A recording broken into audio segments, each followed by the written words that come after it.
लेकिन अगर एक दफा वो पेशेंट व्हील चेयर पे आ गया और उसकी टांगें सुन हो गई हैं पूरी की पूरी और उसका पेशाबा खाने का कंट्रोल खत्म हो गया, तो ऐसे पेशेंट के अंदर सर्जरी के बाद आपको कुछ वेट करना पड़ सकता है 3 से 6 महीने। अर्ली स्टेजेस के ऊपर इसकी हम तशखीस कर पाएं तो ये मुमकिन है कि हम इसको दवाइयों के साथ ही हम ठीक कर सकते हैं। हम दवाइयों का कोर्स पूरा करेंगे और वक्त के साथ आहिस्ता आहिस्ता वो मरीज जो है हमारा बेहतर हो सकता है। तो अगर ये सर्वाइकल रीजन में है तो गर्दन जो है, गर्दन में दर्द हो सकता है। ठीक है, अगर ये इसी तरह थोरेसिक रीजन में है तो ये पसलियों में दर्द हो सकता है। ये एरिया जो है इसमें से एक नीडल को पास करते हैं, नीडल को पास करते हुए हम अंदर से एक सैंपल लेते हैं। डिपेंड इस पे कर रहा होता है कि इंफेक्शन किस हिस्से का है। दर्द हो सकता है और दर्द जब बढ़ जाएगा, ठीक है, तो वो इवन नीचे वाला हिस्सा जो होगा उसे भी पैरालाइज कर सकता है। इवन मरीज के पेशाब पखाना जो है उसका कंट्रोल भी खत्म हो सकता है।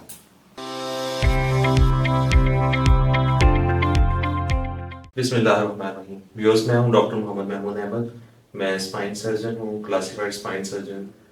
CMH रावलपिंडी से मैंने ट्रेनिंग हासिल की थी और मुल्तान में मैं रज़िया सईद हॉस्पिटल में प्रैक्टिस करता हूं। तो व्यूअर्स, आज का जिस टॉपिक के ऊपर हम बात करना चाह रहे हैं वो मोहरों की टीबी के हवाले से, ट्यूबरकुलोसिस ऑफ द स्पाइन। अच्छा, सबसे पहली बात तो ये कि क्या मोहरों की टीबी भी होती है और क्या हर जो इन्फेक्शन जो है वो टीबी ही होती है मोहरों में। तो इसमें जो है व्यूअर्स, जिस तरह टीबी जो है वो लंग्स की होती है, ठीक है, या उसके बाद हमारे पेट की होती है, या उसके बाद दूसरे जो जोड़ हैं उनकी होती है, तो इसी तरह मोहरों की भी जो टीबी जो है वो मुमकिन है। व्यूअर्स, अब हम बात करेंगे मोहरों की टीबी की इलामात के हवाले से। तो इलामात है, पहले इसमें जो समझने वाली बात है कि हमारे जो मोहरे हैं, मोहरों में जो हमारे हिस्से जो हैं बॉडी के,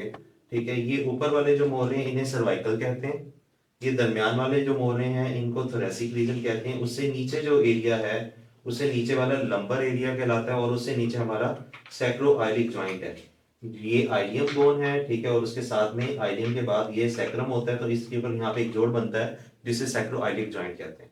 तो व्यूअर्स, ये अब जो है जो टीबी है ये हमारे मोहरों को सर्वाइकल जो है उसको भी इफेक्ट कर सकती है, थोरेसिक को भी इफेक्ट कर सकती है, लंबर को भी कर सकती है और जो सैक्रोआइलिक जॉइंट है उसको भी इफेक्ट कर सकती है। तो अब जो है ये बात समझने की है कि ऊपर हमारा ब्रेन है, ब्रेन से नीचे ये हमारा मगज निकलता है, स्पाइनल कॉर्ड, जो कि इन मोहरों के अंदर होती है। ठीक है, तो जिस जगह पे भी इसके इन्फेक्शन होगी तो वहां पे उसके हिसाब से इसकी दर्द आएगी। तो अगर ये सर्वाइकल रीजन में है तो गर्दन जो है, गर्दन में दर्द हो सकता है। ठीक है, अगर ये इसी तरह थोरेसिक रीजन में है तो ये पसलियों में दर्द हो सकता है। और उसी के बाद अगर लंबर में है तो ये कमर में निचले हिस्से में दर्द हो सकता है। और जब ये मामला इन्फेक्शन बढ़ जाती है और हराम मगज के ऊपर जो है, ये हमारे जिस्म के अंदर जो है, हम अगर इसको देख सकें कि ये मोहरे हैं, ठीक है, ये मोहरे हैं और उसके अंदर जो है अंदर वाली साइड पर ये हराम मगज है। अगर हम इसको जूम करके अगर आप दिखा सके तो ये हराम मगज है। जब ये इन्फेक्शन जो है, इन्फेक्शन शुरू जो होता है वो डिस्क वाले एरिया के अंदर अमूमन इन्फेक्शन शुरू होता है। डिस्क से इन्फेक्शन शुरू होने के बाद वो जिस्म में अंदर वाली साइड पे जाता है। जो हमारा हराम मगज होता है, ये जो आपको येलो येलो इसके अंदर नजर आ रहा होगा, ये येलो येलो एरिया जो होता है, फिर ये जो एरिया है वो प्रेशर देना शुरू कर देता है। तो व्यूअर्स, अगर हम इसको दूसरे एंगल, दूसरे इसमें देखें तो ये मसला जो है वो डिस्क से शुरू होता है और डिस्क के बाद ये जो हमारी वर्टिब्रल बॉडी है, ठीक है, जो मोरे हैं उनको वो खाना शुरू कर देता है और वो इन्फेक्शन बढ़ते बढ़ते ये पिछली साइड पे जाता है और यहाँ से नर्व्स निकल रही हैं, इनको दबाना शुरू कर देता है, फिर हराम मगज को दबाता है। तो जिस एरिया को ये दबा रहा होता है तो उससे नीचे वाला हिस्सा जब इन्फेक्शन ज्यादा हो जाए तो वो पैरालाइज भी हो सकता है। तो डिपेंड इस पे कर रहा होता है कि इन्फेक्शन किस हिस्से का है। दर्द हो सकता है और दर्द जब बढ़ जाएगा, ठीक है, तो वो इवन नीचे वाला हिस्सा जो होगा उसे भी पैरालाइज कर सकता है। इवन मरीज के पेशाब पखाना जो है उसका कंट्रोल भी खत्म हो सकता है। व्यूअर्स, अब हम बात करेंगे मोहरों की टीबी की तशखीस के हवाले से। तो इसमें जो तशखीस के हवाले से सबसे बुनियादी टेस्ट जो कि करवाते हैं हम वो एक्सरे। एक सिंपल सादा एक्सरे जो है वो हमारा फर्स्ट टेस्ट होता है जो कि हमें ये इसकी निशानदेही करता है या हमारा शक जाता है कि हाँ ये जो मामला है ये मोहरों में कोई इन्फेक्शन है, टीबी है या कोई और मसला है। तो एक्सरे के अंदर कुछ फाइंडिंग्स हमें दे के फिर हम उसके बाद खून के कुछ बुनियादी टेस्ट हैं, CBC हम कहते हैं उसको, कंप्लीट ब्लड एग्जामिनेशन होता है, साथ में ESR है और CR भी है। तो ये बुनियादी टेस्ट हैं जिनको देखते हुए हमारा अपनी तशखीस की तरफ हम बढ़ते हैं, हम शक हमें पैदा होता है, हम पेशबीनी करते हैं, प्रिडिक्ट करते हैं कि इसके अंदर जो है वो टीबी है।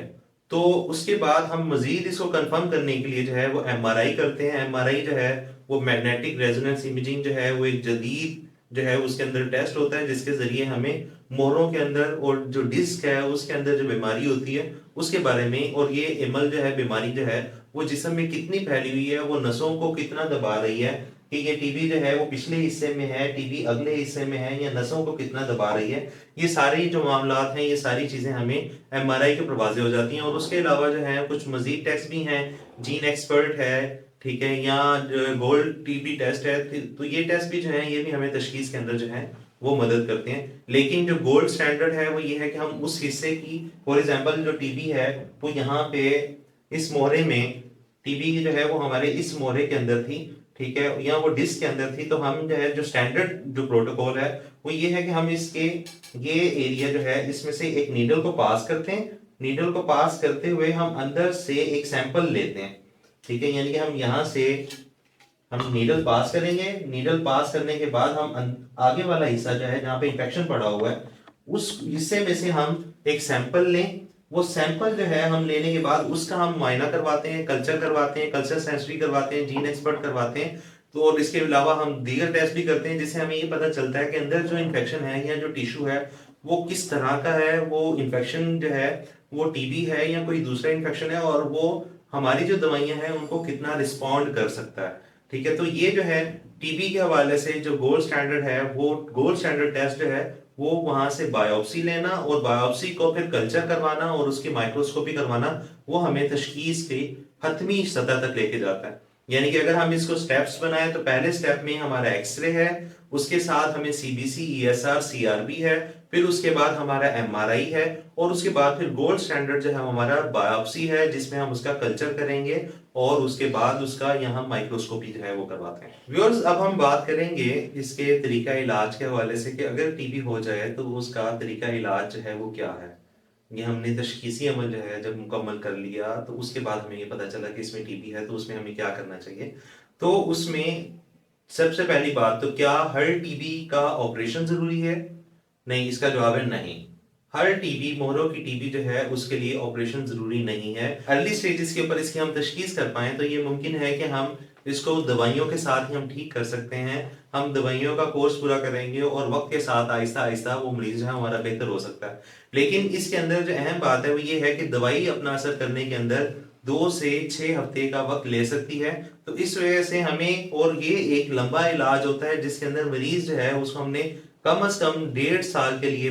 मोहरों की टीबी के अंदर 1.5 साल के लिए हमने मरीज को जो है वो दवाई देनी होती है। तो इस वजह से ये है कि हाँ, अगर हम इसको बर वक्त तशखीस कर पाए तो ऐन मुमकिन है कि बिल्कुल ऑपरेशन के बगैर मरीज हमारा बिल्कुल ठीक हो जाए और उसे किसी तरह की सर्जरी की तरफ जो है वो ना जाना पड़े। अच्छा, इसके बाद जो है वो मोहरों की टीबी के हवाले से जो अगला सवाल पैदा होता है वो ये है कि अच्छा फिर मोहरों की जो है वो सर्जरी कब करवाई जाए। अगर टीबी जो है उसकी तशखीस हो गई तो कब हम कहेंगे कि ये वो मरीज है जिसका हमें ऑपरेशन की तरफ जाना चाहिए। तो उसके अंदर जो है वो सिंपल बात यह है कि अगर दवाई टीबी की हम शुरू कर चुके हैं और उस दवाई को शुरू किए हुए 3 हफ्ते से 6 हफ्ते गुजर गए हैं, लेकिन पेशेंट को रिस्पॉन्स नहीं आ रहा, उसकी टांगे जो हैं वो सुन्न होना शुरू हो जाए, या उसकी जो है वो दर्द जो है वो बढ़ना शुरू हो जाए और वो दर्द शिद्दत इख्तियार कर जाए, ठीक है, दवाइयों के बावजूद भी, ठीक है, तो और या उसकी टांगे बिल्कुल ही पैरालाइज हो जाए, या उसकी गर्दन से मोरे यानी कि उसके टोटल नीचे वाला हिस्सा जो है सुन्न हो जाए, पैरालाइज हो जाए, तो और या उसको इन्वॉल्वमेंट जो होती है, इन्फेक्शन जो है वो ज्यादा फैली हुई हो, तो ये तमाम सूरत हाल है जिसके अंदर हम ऑपरेशन कर सकते हैं। तो ऑपरेशन के अंदर जो है हम बुनियादी तौर पे करते क्या है कि ये जो है पिछली साइड पे जहाँ पे आपको ये स्क्रूज से नजर आ रहे होंगे, हम इन एरियाज के थ्रू अंदर जाते हैं, हम यहाँ से स्क्रू पास करते हैं, ठीक है, स्क्रू पास करने के बाद हम इसको हमने रॉड लगा देते हैं साइड्स पे रॉड लगाने के नतीजे में ये एरिया हमारा स्टेबल हो जाता है, और उसके बाद हम अगली साइड पे जाके इसके ये साइड से जाते हुए हम आगे वाला जो इन्फेक्शन होता है सारे का सारा, उस एरिया की हम सफाई कर देते हैं। जब हम आगे से सफाई करते हैं, ठीक है, आगे से सफाई करते हैं तो यहाँ जो एक खला सा पैदा हो रहा होता है उस एरिया के अंदर हम कोई केज प्लेस कर देते हैं। यानी कि अब बुनियादी तौर पे हमने पिछली साइड से ये स्क्रू लगा दिए इसको, और साथ में यहाँ पे स्क्रू पास करने के बाद रॉड्स लगा दिए, और आगे वाली जगह जो है इसकी सफाई करके यहाँ पे हम केज प्लेस कर देते हैं। तो इस स्टैंडर्ड ऑपरेशन का जो नाम है वो मॉडिफाइड कैलाफॉर्म प्रोसीजर है, जिसके अंदर हम पेडिकल सक्ल्यूज पास करते हैं, पेडिकल सक्ल्यू के साथ एंटीरियरली जो है हम केज प्लेस करते हैं। तो मॉडिफाइड कैलाफॉर्म प्रोसीजर जो है वो आज की जदीद दुनिया के अंदर स्टैंडर्ड ऑपरेशन माना जाता है, जिसके अंदर हम मोहरों को उसकी सफाई पूरी की पूरी करते हैं और 360 डिग्री जो है हम उसको स्टेबलाइज भी कर देते हैं। ये जो कंस्ट्रक्ट है हमारा सर्जिकल कंस्ट्रक्ट इतना मजबूत होता है कि इसके नतीजे में अगर हम मरीज को अगले दिन बिठा सकते हैं, उसको मोबिलाइज कर सकते हैं इवन, ठीक है, तो ये एक बड़ा ही जानदार कंस्ट्रक्ट होता है। हाँ, लेकिन ये नाजुक ऑपरेशन है, इसके लिए बहुत सारी महारत चाहिए, ठीक है, और इसके ऊपर बहुत सारा वक्त लगता है, ठीक है, लेकिन ये है कि अगर इसको अच्छे अंदाज में किया जाए तो इसके बहुत अच्छे नतीजे हैं। अच्छा, जहां तक ये मामला है कि सर्जरी के बाद जो है उसका नतीजा कैसा रहेगा, तो ये डिपेंड कर रहा होता है कि हमने सर्जरी किस स्टेज के ऊपर की। अगर किसी पेशेंट का टांगों में अभी सुन हुई थी लेकिन पूरा पैरालाइज नहीं हुआ था, या उसका पेशाब खाने का कंट्रोल अभी खत्म नहीं हुआ था, टांगे कुछ सुन हुई थी,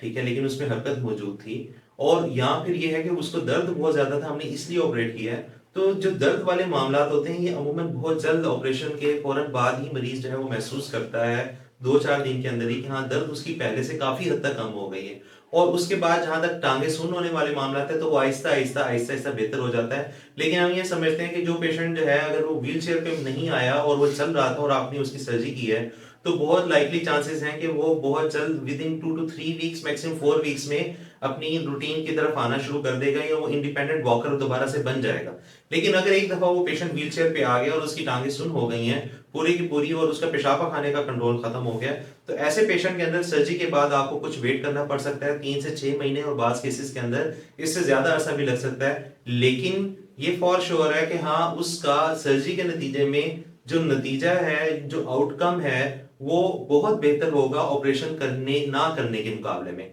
तो इस वजह से इसका ऑपरेशन जो है, अगर मरीज इस हालत में चला जाए तो उसका ऑपरेशन करने का लाजमी नतीजा फायदा होगा, बजाय इसके कि हम उसको लिटा दें और उसकी हम कोई ऑपरेट ना करें। तो व्यूअर्स, जहां तक बात है टीबी की दवाई के दौरानिए के हवाले से, तो इसको जो एटीटी, एंटी ट्यूबरकुलस ड्रग्स कहते हैं, ठीक है, डब्ल्यूएचओ की रिकमेंडेशंस हैं कि जो पल्मोनरी ट्यूबरकुलोसिस है, फेफड़ों की ट्यूबरकुलोसिस है, उसके अंदर हम दवाई 6 महीने तक दे दें तो भी मरीज जो है क्योर हो जाता है, वो बिल्कुल ठीक हो जाता है। लेकिन मोनो की टीबी जो है वो थोड़ी सी कॉम्प्लिकेटेड है, जो इसके अंदर जो है वो सेंटर में होता है, कोर में होता है, उस दवाई को वहां पहुंचने में और बाकी चीजें जो है उस इन्फेक्शन को खत्म होने में टाइम ज्यादा लगता है। इस वजह से इस तरह के जो मरीज हैं उनको कम से कम 18 महीने तक दवाई लाजमी देनी चाहिए। ये बात याद रखें कि अगर हम ये दवाई जो है वो जल्द छोड़ देंगे, फॉर एग्जाम्पल जिस तरह डब्ल्यूएचओ की रिकमेंडेशन है पल्मोनरी ट्यूबरकुलोसिस के लिए 6 महीने की, हम ये समझें कि हमने 6 महीने दवाई खा ली है टीबी की तो उसे वो ठीक हो जाएगा, तो ये बात समझ लें कि ऐसा नहीं होता, बल्कि वो बाद में कुछ अरसे के बाद दोबारा रीएक्टिवेट हो जाती है, और उस सूरत में टीबी की रीएक्टिवेट होने की फॉर्म में फिर आपको दवाई का अरसा भी बढ़ाना पड़ेगा और कुछ दीगर दवाइयां भी इसके अंदर जो है शामिल करनी पड़ेंगी। इस वजह से कभी भी टीबी की दवाई जो है वो आप अपने मुतल्लिका डॉक्टर से पूछे बगैर अपनी मर्जी से या किसी और की बात में आके बंद ना करें। कम अज कम दुरानिया इसका 18 महीने। शुक्रिया।